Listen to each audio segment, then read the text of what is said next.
یہ خوشی ہر سال 10 ذو الحجہ کو منائی جاتی ہے۔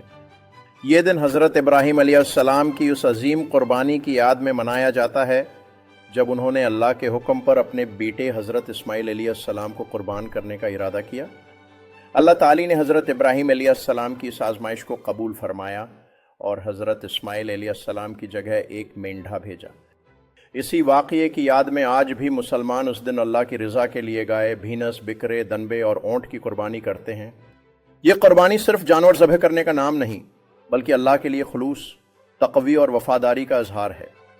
جیسا کہ قرآن مجید میں اللہ تعالی فرماتا ہے، اللہ کو نہ ان کے گوشت پہنچتے ہیں اور نہ ان کے خون، بلکہ اسے تمہارا تقوی پہنچتا ہے۔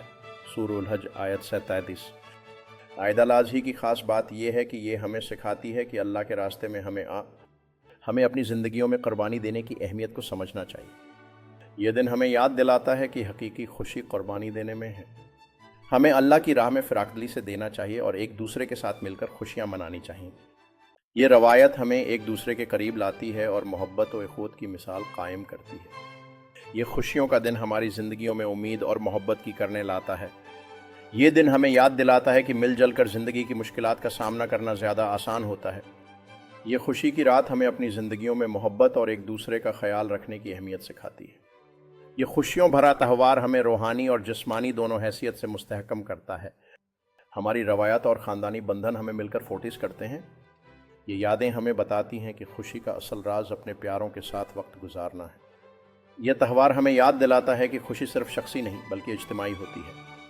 یہ دن ہمیں آپس میں محبت اور تعاون کی طاقت کا احساس دلاتا ہے۔